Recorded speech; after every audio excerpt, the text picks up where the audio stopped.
Okay. So, like I was saying that Unit 3, last unit of Partnership Act deals with registration and dissolution of firms. अब एक सवाल बनता है, मेरा client लोग बोलो, दोस्त लोग बोलो, स्टूडेंट लोग बोलो, एवरीवन आस्क्स मी कि पार्टनरशिप फर्म तो खोल लिया भैया, अब बताइए कि ये फर्म को रजिस्टर करवाना पड़ेगा या नहीं। रजिस्ट्रेशन ऑफ अ फर्म, अब ये registration of a firm mandatory है या नहीं, इसका आंसर मैं हर क्लास में और हर जगह यही बोलता हूं कि it is not mandatory. Registration of a firm is never mandatory, यानी कि कोई भी किताब में या कोई भी कानून में, यानी कि पार्टनरशिप लॉ में ये कहीं भी लिखा नहीं है कि फर्म को रजिस्ट्रेशन करवाना पड़ेगा, रजिस्टर करवाना पड़ेगा। यानी कि फर्म रजिस्टर्ड भी रह सकता है, अनरजिस्टर्ड भी रह सकता है। बट सर रजिस्ट्रेशन करवाने के लिए कुछ खर्चा लगता है। हाँ, हर स्टेट गवर्नमेंट का ऑफिस में रजिस्ट्रार ऑफ फर्म्स है, हर स्टेट में रजिस्ट्रार ऑफ फर्म्स बैठा हुआ है, तो उस स्टेट का रजिस्ट्रार ऑफ फर्म्स को जाके आपको फी देके, रजिस्ट्रेशन फी देके रजिस्टर करवाना पड़ेगा। ऑनलाइन होता है आजकल। सर वेस्ट बंगाल का रजिस्ट्रार ऑफ फर्म्स का ऑफिस कहाँ है? सॉल्ट लेक में है नया ऑफिस, और ऑनलाइन वेबसाइट है। हाँ, ऑनलाइन वेबसाइट है, मैं दिखा भी सकता हूँ शेयर करके स्क्रीन, बट वो अभी रेलेवेंट नहीं है डिस्कशन के लिए। ओके सर तो वो रजिस्ट्रेशन के लिए तो खर्चा लगता है, तो फर्म को रजिस्टर कराए क्यों? अगर रजिस्टर करवाना और ना करवाना एक ही है तो रजिस्ट्रेशन करवाए क्यों? वो भी तो एक सवाल उठता है। Any rational individual will ask. Registration करा के कुछ फायदा है लीगल, जैसे लीगल फायदा ये हो गया कि फर्म का पार्टनर्स के बीच अगर झमेला हुआ तो एक दूसरे के ऊपर जो मारामारी या जो लीगल कार्रवाई करेंगे, ये करना सुविधा हो जाएगा अगर फर्म रजिस्टर्ड है। एक पार्टनर फर्म के ऊपर केस कर पाएगा अगर फर्म रजिस्टर्ड है, फर्म दूसरों के ऊपर केस कर पाएगा अगर फर्म रजिस्टर्ड है। तो यानी कि सर लीगल सुविधा, लीगल एंटिटी नहीं है, सेपरेट लीगल एंटिटी नहीं है, but as a legal entity cumulatively चिन्हित हो जाएगा। हाँ, रजिस्टर्ड है मतलब ऑन रिकॉर्ड है। रजिस्ट्रेशन का मतलब क्या? ऑन रिकॉर्ड लाना। तो ऑन रिकॉर्ड अगर एक फर्म एग्जिस्ट करता है तो it will become convenient for the firm to do all this legal let's say case, fight them and so on। तो यही है रजिस्ट्रेशन। सर रजिस्ट्रेशन का उपाय तो आप बोल दिए, बहुत आसान है, और कभी भी एक फर्म कभी भी रजिस्टर कर सकता है अपने आप को। 10 साल बिजनेस किया अनरजिस्टर्ड, उसके बाद रजिस्टर कर सकता है, बिल्कुल। Registration of a firm can be done at any point in time. Okay sir तो रजिस्ट्रेशन करवाना इसलिए एडवाइजेबल है, आप बोले कि जाके फर्म केस वगैरह कर पाए, फर्म के ऊपर कोई केस ऐसे भी कर पाएगा, बट फर्म अगर किसी के ऊपर केस करना चाहता है तो कर पाएगा, पार्टनर्स के बीच अगर वो है वो कर पाएगा। हाँ, यही सारा।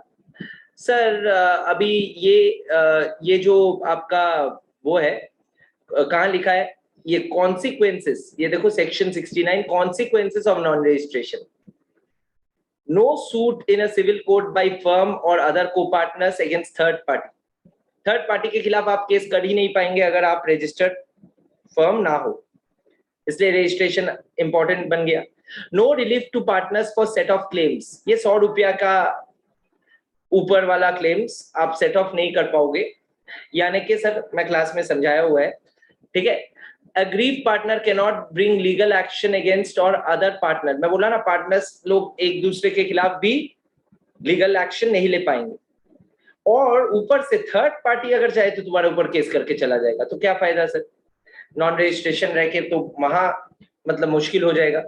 तो ये सब रजिस्ट्रेशन करने से हो जाएगा। ओके, बट कुछ कुछ राइट्स है जो नॉन रजिस्टर्ड होके भी आपको मिलेगा, जैसे कि right of third parties to sue other partners of the firm, वो तो राइट नहीं है, वो तो एक लीगल मतलब बर्डन हो गया। Right of partners to sue for dissolution, dissolution of a firm के लिए तुम नॉन रजिस्टर्ड फर्म में भी सू कर पाएगा कभी भी, ये सब समझाया हुआ है क्लास में। तो ये सारा कुछ कुछ राइट्स जो अनअफेक्टेड रहेगा even if the firm is not registered. फिर मैं समझाया था रजिस्ट्रेशन में लास्ट इंपॉर्टेंट चीज बहुत अच्छे से, वो ये था कि एक फर्म के ऊपर नॉन रजिस्टर्ड फर्म के ऊपर क्या तुम केस कर पाएगा? सॉरी, एक नॉन अनरजिस्टर्ड फर्म क्या थर्ड पार्टी को केस कर पाएगा? Answer was no. अभी तो सीखे। बट मैं बोला था अगर वो चाहे तो पहले अपने आप को रजिस्टर कर लेगा, उसके बाद केस कर पाएगा। ठीक है ना? तो ये चीज लेके मैं और भी एक चीज समझाया था कि एक पार्टनरशिप फर्म जो रजिस्टर्ड नहीं है या जो रजिस्टर्ड है, उसमें और एक पार्टनर दाखिल हुआ, और वो पार्टनर दाखिल होने के बाद या एक पार्टनर का डेथ हुआ, डेथ के बाद वो एक केस किया थर्ड पार्टी के ऊपर, क्या ये केस टेनेबल है? और यही एग्जाम्पल 1 में बोला गया है। एक बार एग्जाम्पल 1 को देखा जाए, सब लोग मिलके ही देखो। A and companies registered partnership firm 2017 में ABC 3 पार्टनर्स थे। रजिस्ट्रेशन के वक्त पार्टनर लोग का नाम देना पड़ता है और आईडी भी देना पड़ता है, आधार कार्ड। ठीक है। इन 2018 ए मर गया, एक साल बाद।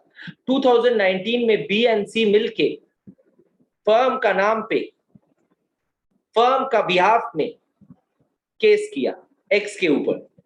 अब बोला गया है कि क्या ये केस मेंटेनेबल है? तो इसका सवाल का जवाब देने के लिए सेक्शन 69 सबसेक्शन 2 का 2 कंडीशन हम लोग देखते हैं, टेस्ट अप्लाई करते हैं कि ए suit must be instituted by or behalf of the firm which has been registered.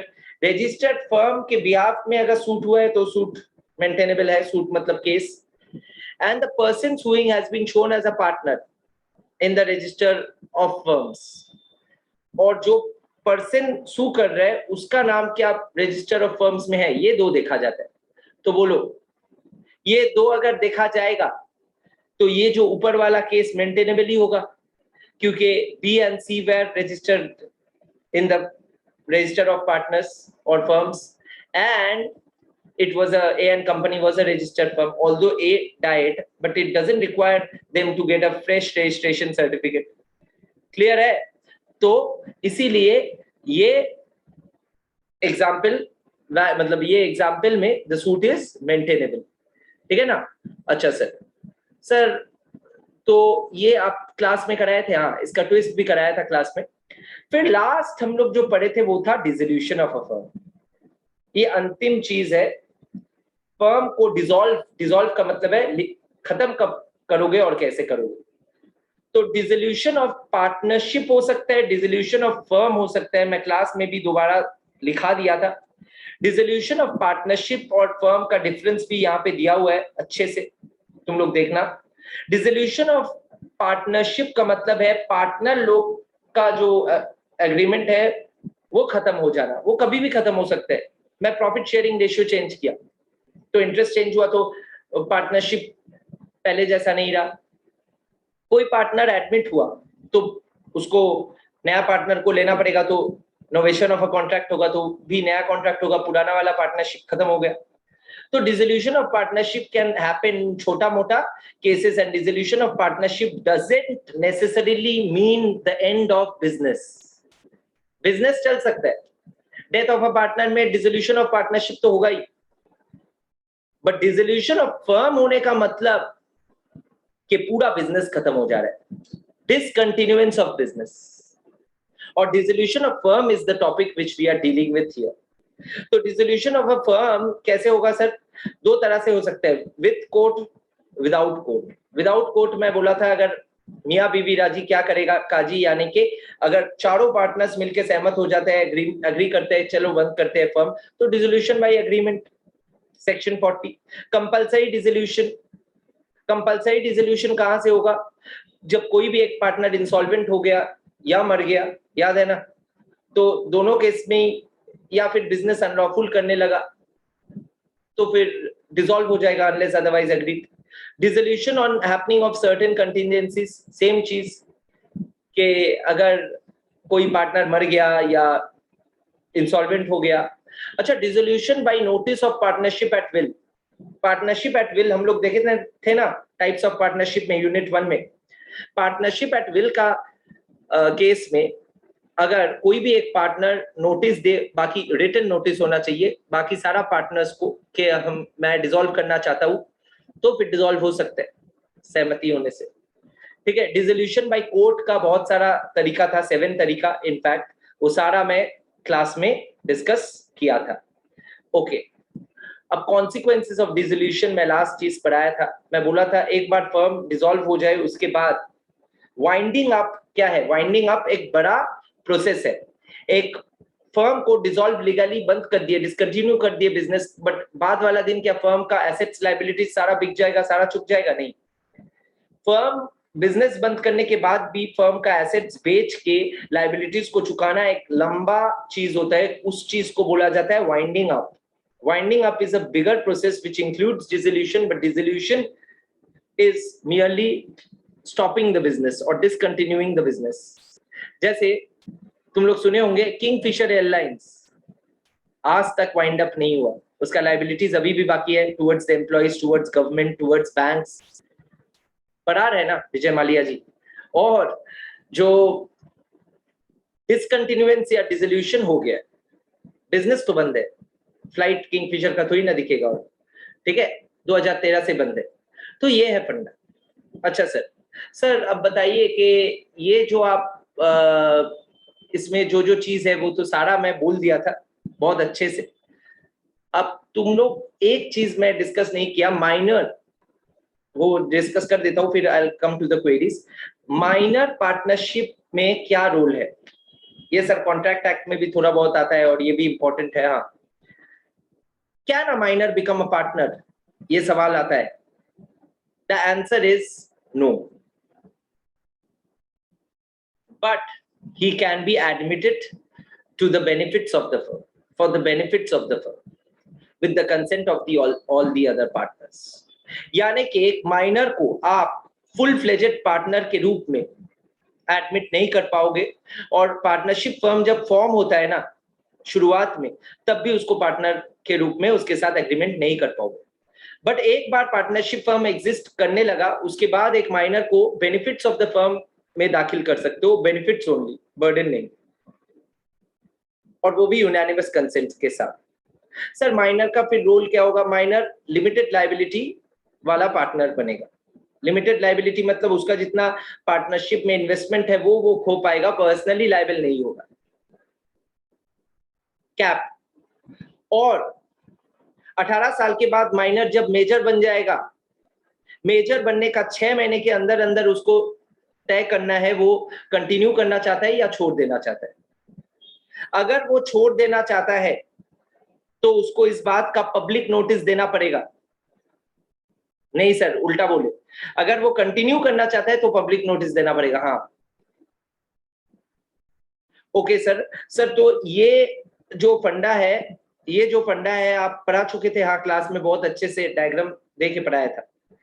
तो मेरा before I go to the queries, general guidance or advice or note, you shall all study बहुत अच्छे से from this book only, institute का material से ही पढ़ो, MCQ solve करो, questions chapter and का सॉल्व करो, जो भी डाउट होगा मेरे को पर्सनली पूछो, एंड मेरा जो सवाल जवाब दिया हुआ है वो तो एकदम करना ही है, और उसके साथ साथ मैं जो बोलूंगा फ्रॉम टाइम टू टाइम वो भी करना है।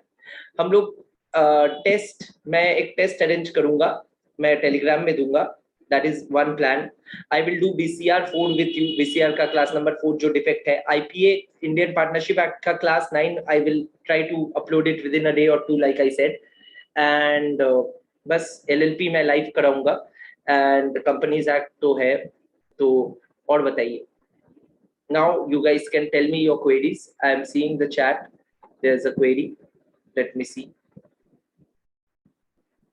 If companies are allowed, धीरज शाह, ठीक है, धीरज शर्मा, सॉरी, धीरज ने पूछा, if companies are allowed to form partnership firms, then it may be a monopoly which is not allowed under Indian Contract Act. No, companies are allowed to form partnership firm. Companies can become partner, I said. ठीक है, companies can become partner because partnership act states that person, it's an agreement between 2 or more person. A company is a person, yes, by interpreting that we can say a company एक firm में partner बन सकता है, तो कोई issue नहीं है। समझ में आया मेरा बात धीरज? अगर आया तो लिख सकते हो या हाथ उठा सकते हो या ऐसा कर सकते हो react. The first part of your question, is it clear to you? Okay, thank you. Now your second part of the question, sir, as a nominal partner, I'm reading out Dheeraj ka question. Why will a person lend his goodwill without any profits on managing rights? Managing rights nominal partner को नहीं चाहिए होता, profit चाहिए होता है. Who said उसको profits नहीं मिलेगा? Nominal partner को भी profits मिलेगा. ठीक है, लिखा हुआ भी है. मतलब वो प्रॉफिट या कुछ कमाई के लिए तो अपना नाम देगा, जाहिर है. परफेक्ट है. क्लियर है Dheeraj? Okay, all right, so great. Okay, now boys and girls, any other query, any other feedback, anything which you guys want to communicate, please do feel free to write or speak if you want. Ayush, Chanchal, Dheeraj, Priya, Simran, all are attending now. Shweta, please do tell me if there's any, query or anything you guys want to know. Dheeraj, yeah, right. Likho. Please, Dheeraj, write. Dheeraj, please write. And write to all, तो सब पढ़ पाएंगे, कोई issue नहीं है.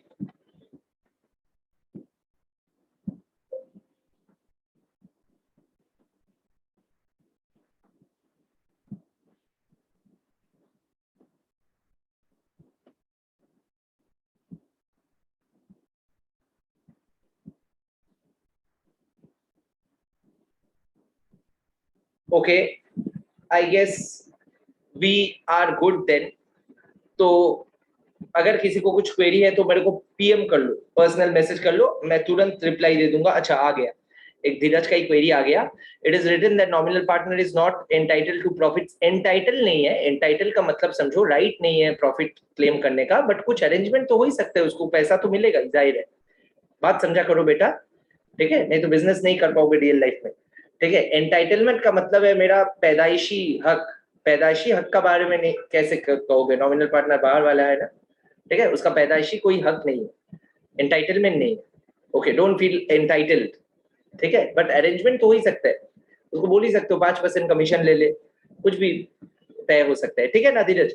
Okay, now I have, I guess, explain to you all. Be very practical while studying law. जो भी दिक्कत होगा, मुसीबत होगा, मेरा नंबर पता है आपको. एंड मिलते हैं अगला बुधवार को.